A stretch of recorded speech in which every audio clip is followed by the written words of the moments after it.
आप सभी को नमस्कार। पॉलिटिकल अलायंस स्टडी में आप सभी का स्वागत है। आज की इस वीडियो में हम भारतीय संविधान से संबंधित कुछ प्रश्नों को सॉल्व करेंगे जो NET, JRF, TGT, PGT, ELT grade, GIC, GDC, assistant professor या फिर अन्य किसी भी वनडे एग्जाम के लिए बहुत महत्वपूर्ण है। तो चलिए देखते हैं आज का पहला प्रश्न। दिया है, निम्नलिखित में से किसने दबाव समूह को अनाम साम्राज्य की संज्ञा दी है। देखिए आप लिखा कि अनाम साम्राज्य की संज्ञा दी है। लुसियन डब्ल्यू पाई, गैब्रियल ग्रोवियल Almond, Finer, F W Riggs. इसका जो सही उत्तर हो जाएगा ऑप्शन सी, फाइनर। देखिए प्रोफेसर एस ई फाइनर ने दबाव समूह को अज्ञात साम्राज्य एवं तीसरे सदन की संज्ञा दी है, जबकि डी मैकिन अदृश्य सरकार कहा है। खुले रूप से राजनीतिक निर्णयों को प्रभावित करने का प्रयास करते हैं ये। इसी कारण हैरी एक्सटीन ने दबाव समूह को राजनीतिक और गैर राजनीतिक में मध्य स्तरीय क्रिया बतलाया है। अगला है, दिया है दबाव समूह ने तीसरे सदन की संज्ञा अपना ली है। यह कथन किसका है? ब्रायस का, फाइनर का, डायसी का या फिर लास्की का। तो इसका जो सही उत्तर हो जाएगा वो हो जाएगा ऑप्शन बी, फाइनर। नेक्स्ट, दिया है वर्तमान में अदृश्य साम्राज्य किसे कहा जाता है? दबाव समूह को, राजनीतिक दल को, जनसंचार के माध्यम या फिर फिल्म उद्योग। तो इसका जो सही उत्तर हो जाएगा दबाव समूह, ऑप्शन ए इसका सही उत्तर हो जाएगा। नेक्स्ट, दिया है राजनीतिक दलों का अभिजनवादी सिद्धांत निम्नलिखित में से किसने दिया? बर्क, सार्टोरी, मिल या फिर फ्राइडमैन। तो इसका जो सही उत्तर हो जाएगा सार्टोरी, ऑप्शन बी इसका सही उत्तर हो जाएगा। देखिए जो पेरेटो है, मोस्का, माइकल सी राइट मिल्स, हेराल्ड लाशवेल, सार्टोरी जैसे जो सिद्धांतकार हैं इस बात पर बल दिया है कि जिसे लोगों के शासन के रूप में जाना जाता है वह व्यवहारिक अर्थ में संभ्रांतों अर्थात इलीट का शासन है। यह सिद्धांत लोगों की आवाज़ अथवा सामान्य इच्छा जैसे भारतीय कथनों को अस्वीकार करता है तथा उसके स्थान पर बहुतों की स्वीकृति अथवा सहमति पर आधारित कुछ चुनिंदा लोगों के शासन का समर्थन करता है। नेक्स्ट, दिया है कि स्वतंत्रता प्राप्ति के बाद के वर्षों में भारत में प्रचलित दल व्यवस्था के लिए किसने एक दल प्रधान व्यवस्था का प्रयोग पहल किया? Rajni Kothari, Sartori, Jennings, Morris Jones. तो इसका जो सही उत्तर हो जाएगा ऑप्शन डी, मॉरिस जोन्स। देखिए स्वतंत्रता प्राप्ति के बाद के वर्षों में भारत में प्रचलित दल व्यवस्था के लिए मॉरिस जोन्स ने इन्होंने एक शब्दों में इन्होंने बताया कि एक दलीय आधिपत्य का काल कहा जा सकता है। प्रथम जो है इसमें द्वितीय तथा तृतीय चुनाव में कांग्रेसों को लगभग 74% स्थान मिले और विरोधी दलों की संख्या बहुत कम रही है। प्रथम तीनों ही निर्वाचनों में विरोधी दलों की संख्या बहुत कम रही है और उनका यथोचित विकास नहीं हो सका है। नेक्स्ट, दिया कि निम्नलिखित में से कौन एक कथन सही है? इसमें बताना कि कौन एक कथन सही है। दिया कि दबाव समूहों का निर्माण एक निश्चित अवधि के लिए होता है।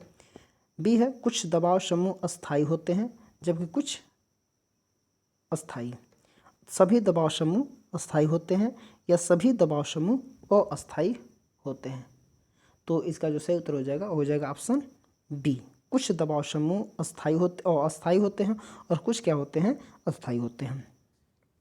देखिए दबाव समूह अस्थायी होते हैं जबकि कुछ अस्थायी, जैसे संस्थात्मक दबाव समूह जो विधानमंडलों नौकरशाही में सक्रिय रहते हैं अस्थायी होते हैं, और प्रदर्शनात्मक जो प्रदर्शन तरीके से जो करते हैं वो दबाव समूह क्या होते हैं? अस्थायी होते हैं। अगर उनको हित में कोई प्रदर्शन करना होता है तो सक्रिय रहते हैं, उसके बाद से वो विलुप्त हो जाते हैं या फिर नष्ट कर दिए जाते हैं। नेक्स्ट, दिया कि राजनीतिक दलों के दोषों के संबंध में क्या गलत है? दिया है ए, वे राजनीतिक पक्षपात को प्रोत्साहित करते हैं, वे एक व्यक्ति के विचार अभिव्यक्त की स्वतंत्रता का हनन करते हैं, वे शक्ति पृथक्करण की कठोरता को तोड़ते हैं या फिर वे लोगों को बांटते हैं। तो इसका जो सही उत्तर हो जाएगा वे शक्ति पृथक्करण की कठोरता को तोड़ते हैं। ऑप्शन सी इसका सही उत्तर हो जाएगा। राजनीतिक दल जनता में द्वेष कटुता पैदा करते हैं, वे देश की एकता पर आघात करते हैं, इनके द्वारा सर्वोत्तम व्यक्तियों की उपेक्षा करते हैं। नेक्स्ट दिया है निम्नलिखित में से कौन सा दबाव समूह का कार्य नहीं है? कौन सा दबाव समूह का कार्य नहीं है? देखिए यहाँ पे जो दिया गया है ये सरकार निर्माण के लिए चुनाव लड़ना, ठीक है, तो ये भी नहीं है। और अपने पक्षधर अभ्यर्थियों को निर्वाचित करने में सहायता करना, ठीक है, तो ये भी।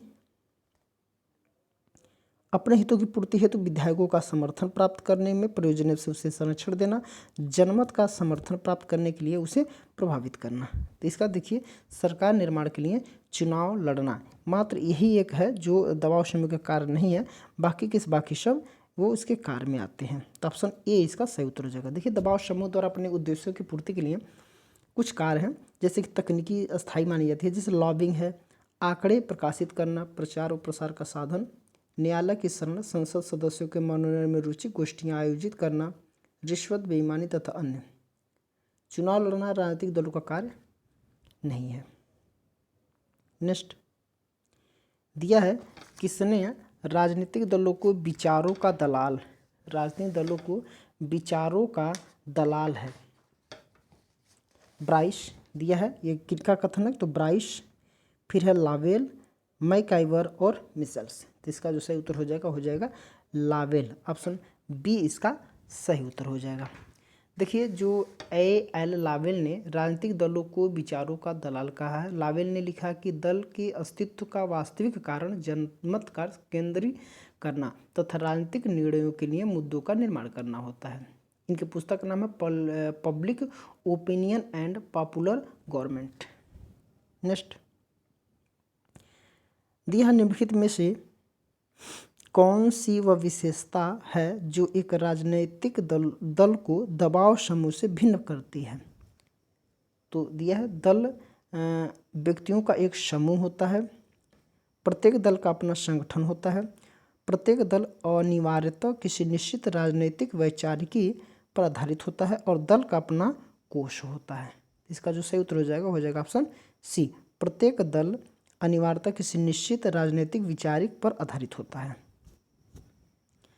दबाव समूह में शासन आधिपत्य के अनिश्च होती है, जबकि राजनीतिक दल शासन आधिपत्य प्राप्त करने का सक्रिय प्रयास करता है।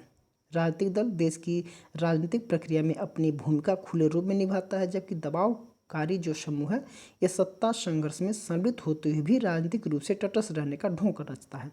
प्रत्येक दल अनिवार्यतः किसी निश्चित राजनीतिक वैचारिकी पर आधारित होते हैं। नेक्स्ट दिया है राजनीतिक दल की परिभाषा सर्वप्रथम दी गई बर्क द्वारा, बेंथम द्वारा, लास्की द्वारा या फिर हीगल द्वारा। तो इसका सही उत्तर हो जाएगा बर्क द्वारा। ऑप्शन ए इसका सही उत्तर हो जाएगा। देखिए राजनीतिक दल की सबसे सर्वश्रेष्ठ परिभाषा एडमंड बर्क की मानी जाती है। उसने कहा कि राजनीतिक दल एकताबद्ध लोगों का ऐसा निकाय है जो किन्हीं विशेष सिद्धांतों पर राष्ट्रीय हित को बढ़ावा देने के लिए सहमत होते हैं। नेक्स्ट दिया निम्नलिखित में से किस देश में एक दलीय व्यवस्था है? जर्मनी में, स्विट्जरलैंड में, पाकिस्तान में या फिर चीन में? तो इसका सही उत्तर हो जाएगा ऑप्शन डी, चीन में। चीन में एक दलीय शासन व्यवस्था पाई जाती है। यहाँ पर सिर्फ एक ही दल साम्यवादी दल है और वही चुनाव में भाग लेती है, अन्य कोई दल वहाँ नहीं पाई जाती है। विकल्प में जो दिया गया है जर्मनी, स्विट्जरलैंड या पाकिस्तान में बहुदलीय व्यवस्था पाई जाती है, सिर्फ चीन में ही एक दलीय व्यवस्था पाई जाती है। अगला है कि दिया है निम्नलिखित में से एक दबाव समूह की तकनीकी नहीं है। क्या है? लॉबिंग, हड़ताल, घेराव, एक विचारधारा का प्रसार। तो इसका सही उत्तर हो जाएगा एक विचारधारा का प्रसार। ये नहीं है, बाकी हड़ताल भी करते हैं, लॉबिंग भी करते हैं और घेराव भी ये करते हैं। लॉबिंग, हड़ताल, घेराव आदि तकनीकों का प्रयोग दबाव समूह द्वारा किया जाता है। विचारधारा का प्रसार करना दबाव समूह का कार्य नहीं है, बल्कि यह राजनीतिक दलों का द्वारा किया जाता है। नेक्स्ट है दिया कि प्रकोष्ठ संपर्क जिसे हम लॉबिंग कहते हैं की कार्यशैली अपनाई जाती है। कैसे? जनमत संग्रह करने वाले संस्थानों द्वारा, राजनीतिक दलों द्वारा, प्रेस द्वारा, दबाव समूहों द्वारा। तो इसका जो सही उत्तर हो जाएगा वो हो जाएगा ऑप्शन डी, दबाव समूहों द्वारा। दबाव समूह की सर्वप्रथम व्यवस्थित व्याख्या जो थे वो आर्थर एफ बेंटले द्वारा अपनी जो पुस्तक है उनकी द गवर्नमेंटल प्रोसेस कब हुआ था प्रकाशित? तो 1908 में हुआ था, इसी में प्रस्तुत की गई थी। दबाव समूह व्यक्तियों का एक ऐसा समूह होता है जिनका उद्देश्य अपने सदस्यों के हितों की पूर्ति करना होता है। दबाव समूह अस्थायी और अस्थायी प्रकृति के होते हैं। प्रकोष्ठ संपर्क जिसे हम लॉबिंग कहते हैं, ये दबाव समूह की एक प्रमुख कार्यशैली होती है। नेक्स्ट है, दिया है निम्नांकित में से कौन आमंड के दबाव समूहों के वर्गीकरण में सम्मिलित नहीं है?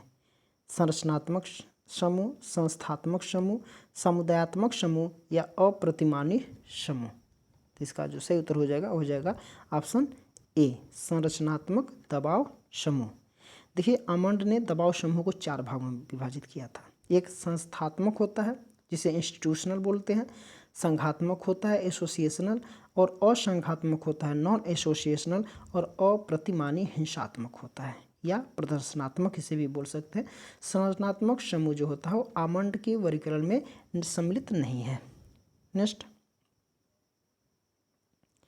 दिया है राजनीति शास्त्र के समूह सिद्धांत के प्रतिपादित कौन थे?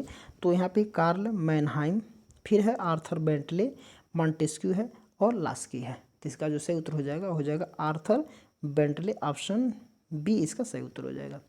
राजनीति शास्त्र के समूह सिद्धांत जिसे ग्रुप थ्योरी का कहते हैं, उसका प्रतिपादन आर्थर बेंटले ने ये अपनी पुस्तक में द प्रोसेस ऑफ गवर्नमेंट इसी में उन्होंने किया था।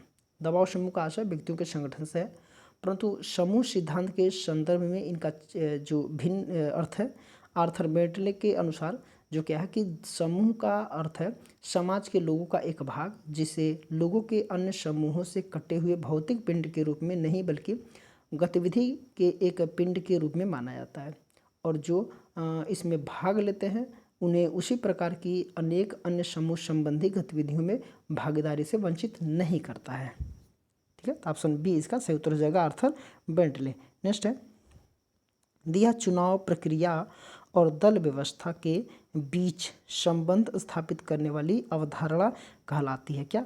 मोस्का की अवधारणा, रॉबर्ट मिशेल का सिद्धांत, वेबर का सिद्धांत, डुवर्जर की अवधारणा। तो इसका जो सही उत्तर हो जाएगा ऑप्शन डी, डुवर्जर की अवधारणा। देखिए, मॉरिस डुवर्जर ने दल पद्धति और निर्वाचन प्रणालियों में घनिष्ठ संबंध माना है। उनके अनुसार क्या है कि निर्वाचन प्रणालियों का दल पद्धतियों के क्रमिक विकास में नियामक प्रभाव रहता है। सामान्य बहुमत प्रणाली दलों में स्वाभाविक दोहरापन लाने का कार्य करती है। इस प्रकार प्रणाली में एक सदस्यीय निर्वाचन क्षेत्र होता है तथा प्रत्येक मतदाता को एक मत देने का अधिकार होता है। नेक्स्ट दिया है, लुसियन पाई ने राजनीतिक दलों के सम्मुख कौन सा ऐतिहासिक संकट माना है? कौन सा ऐतिहासिक संकट माना है? वैधता का संकट, सहभागिता का संकट, एकीकरण का संकट और उपरोक्त सभी प्रकार के संकट। तो इसका जो सही उत्तर हो जाएगा उपरोक्त सभी प्रकार के संकट, ऑप्शन डी इसका सही उत्तर हो जाएगा। लुसियन पाई ने राजनीतिक दलों के सम्मुख वैधता का संकट, सहभागिता का संकट व एकीकरण का संकट को ऐतिहासिक संकट माना है। नेक्स्ट है, दिया कौन सा दबाव समूह है? देखिए, नीचे कुछ दबाव समूह दिए गए हैं, इनमें से कौन है जो दबाव समूह है? National employees union, bureau of Indian standard, Damodar valley corporation और लोक जनशक्ति पार्टी। देखिए, ये तो जनशक्ति पार्टी है। ठीक है, तो इसका जो सही उत्तर हो जाएगा, देखिए नेशनल एम्प्लॉयड यूनियन ये जो है दबाव समूह है, बाकी ये सब के सब पार्टी ही माने जाते हैं। देखिए, ऑप्शन ए इसका सही उत्तर हो जाएगा। देखिए, सामान्यतः क्या है कि दबाव समूह को ऐसा संगठन माना जाता है जो अपने सदस्यों के किसी संकीर्ण हितों की रक्षा के लिए सरकार को प्रभावित करने का प्रयत्न करता है। ऐसा करते समय वह समाज के अन्य वर्गों के हितों को पीछे ढकेलने की कोशिश करता है, भले ही वह अपना पक्ष प्रस्तुत करते समय यह सिद्ध करने का प्रयास करे कि उसके प्रस्ताव सार्वजनिक हित के अनुरूप हैं। नेक्स्ट दिया है, राजनीतिक दलों को सिंहासन के पीछे की शक्ति किसने कहा है? राजनीतिक दल जो है ये सिंहासन के पीछे की शक्ति किसने कहा? लॉर्ड ब्राइस ने, ब्रंटसली ने, या फिर हरमन फाइनर ने, या फिर लास्की ने? तो इसका जो सही उत्तर हो जाएगा हरमन फाइनर, ऑप्शन सी इसका सही उत्तर हो जाएगा। देखिए हरमन फाइनर ने राजनीतिक दलों को सिंहासन के पीछे की शक्ति कहा है। फाइनर के अनुसार राजनीतिक दल नीतियाँ बनाते हैं, मंचों की रचना करते हैं, विधानसभाओं में स्थान प्राप्त करते हैं तथा यदि वे बहुमत प्राप्त कर लें तो उनके सिद्धांत लागू होने लगते हैं। तो इसका जो सही उत्तर हो जाएगा वो ऑप्शन सी हो जाएगा, हरमन फाइनर। नेक्स्ट दिया है, निम्नलिखित विद्वानों में से किसने यह विचार व्यक्त किया कि जनमत के निर्माण में सर्वप्रमुख भूमिका जो है वो पर्यावरण की होती है? Walter Lipman, Lord Bryce, L लावेल और डेविड स्टर्न? तो इसका जो सही उत्तर हो जाएगा option A, Walter Lipman, option A इसका सही उत्तर हो जाएगा। देखिए वाल्टर लिपमैन ने अपने जो का एक पुस्तक है पब्लिक ओपिनियन, कब हुआ था प्रकाशित? तो 1922 में हुआ था। एक और है द फैटम पब्लिक, 1925 में हुआ था। ये इनके नाम से कौन अध्ययनों में जनमत निर्माण के तथ्य को उस परिवेश से जोड़ा है जिसमें लोग रहते हैं। उनके विचार में व्यक्ति की राजनीतिक विचारों का निर्माण काफ़ी सीमा तक उस जानकारी से होता है जो वह अपने चारों ओर के परिवेश से प्राप्त करता है। लोग जो कुछ अपने संबंधों या प्रत्यक्ष संघों के माध्यम से सीखते हैं वो उनके मस्तिष्क पर प्रबल प्रभाव का निर्माण करते हैं जो जमे हुए पूर्वाग्रहों का रूप धारण कर लेते हैं। इसका ऑप्शन यही हो जाएगा। नेक्स्ट है, दिया कि निम्नलिखित में से कौन सा एक सारटोरी, इसको सारटोरी बोला जाता है, कि राजनीतिक दलों के वर्गीकरण का आधार नहीं है? ये है राजनीतिक दलों की संख्या, फिर है राजनीतिक दलों के कार्य, दलों की विचारधाराओं की प्रकृति, या फिर दलों में विखंडन की मात्रा। तो इसका जो सही उत्तर हो जाएगा दलों में विखंडन की मात्रा, ऑप्शन डी इसका सही उत्तर हो जाएगा। देखिए इतावली जो राजनीतिक विज्ञानी है जो जिवानी सार्टोरी ने अपनी पुस्तक जो कृति है पार्टी एंड पार्टी सिस्टम, ये फ्रेमवर्क फॉर एनालिसिस कब प्रकाशित हुआ था? तो 1976 में हुआ था। इसके अंतर्गत बहुदलीय प्रणालियों का एक ढांचा प्रस्तुत किया। सार्टोरी के राजनीतिक दलों के वर्गीकरण का कुछ आधार हैं, जैसे राजनीतिक दलों की संख्या, राजनीतिक दलों की कार्य, दलों की विचारधाराओं की प्रकृति। तो ऑप्शन डी इसका सही उत्तर हो जाएगा, दलों के विखंडन की मात्रा। नेक्स्ट है, दिया है निम्नलिखित में से कौन सा एक जीन ब्लैंडेल के सामुदायिक दबाव समूह के वर्गीकरण का एक उपवर्ग है? संस्थात्मक दबाव समूह, संरचनात्मक दबाव समूह, उत्थानात्मक दबाव समूह, या फिर उपयुक्त में से कोई नहीं? तो इसका जो सही उत्तर हो जाएगा वो हो जाएगा ऑप्शन ए। ऑप्शन ए इसका सही उत्तर हो जाएगा, संस्थात्मक दबाव समूह। देखिए जीन ब्लैंडेल जो थे इन्होंने दबाव समूहों का वर्गीकरण उनके निर्माण के प्रेरक तत्वों के आधार पर किया है। जीन समूहों को की स्थापना के मूल में व्यक्तियों के सामाजिक संबंध होते हैं। उन्हें सामुदायिक समूह यानी कि कम्युनल ग्रुप की संज्ञा दी है, और जिन समूहों की स्थापना के पीछे किसी विशिष्ट लक्ष्य की प्रेरणा हो उन्हें संघात्मक या साहचर्य समूह एसोसिएशनल ग्रुप कहा जाता है। सामुदायिक समूहों को पुनः दो प्रकार के विभक्त किया, जैसे कि रूढ़िगत अर्थात प्रस्थागत जो है, एक संस्थात्मक जिसे इंस्टीट्यूशनल कहा जाता है। इसी प्रकार संघात्मक और साहचर समूह को भी दो भागों में बांटा गया, जैसे संरक्षणात्मक तथा उत्थानात्मक।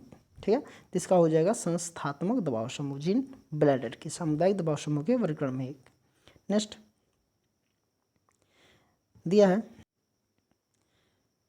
कि राजनीतिक दलों का त्रिवर्गीकरण एक दल पद्धति, द्विदल तथा बहुदल पद्धति में किसने बांटा है? डुवर्जर, लो प्लम्ब्रा, जीन ब्लॉडेन और एलन बॉल। तो इसका जो सही उत्तर हो जाएगा जीन ब्लॉडेन, ऑप्शन सी इसका सही उत्तर हो जाएगा। नेक्स्ट दिया है राजनीतिक दलों का पंजीयन, फिर खाली स्थान दिया गया है, के प्रावधानों के अनुसार होता है? दिया संविधान की धारा 324 के अनुसार, चुनाव आयोग, सरकार के परामर्श के बाद चुनाव आयोग, या फिर 1951 की जनप्रतिनिधि धारा के अनुसार? तो इसका जो सही उत्तर हो जाएगा वो हो जाएगा ऑप्शन बी, चुनाव आयोग। ऑप्शन बी इसका सही उत्तर हो जाएगा। ठीक है, तो ये इस वीडियो का ये सबसे लास्ट प्रश्न था। इसके आगे के प्रश्नों को हम लोग अगले वीडियो में देखेंगे। तो आज के लिए इतना ही। इस वीडियो को आप लोग जितना हो सके शेयर कर दीजिएगा, लाइक करिएगा और कमेंट भी कर दीजिएगा।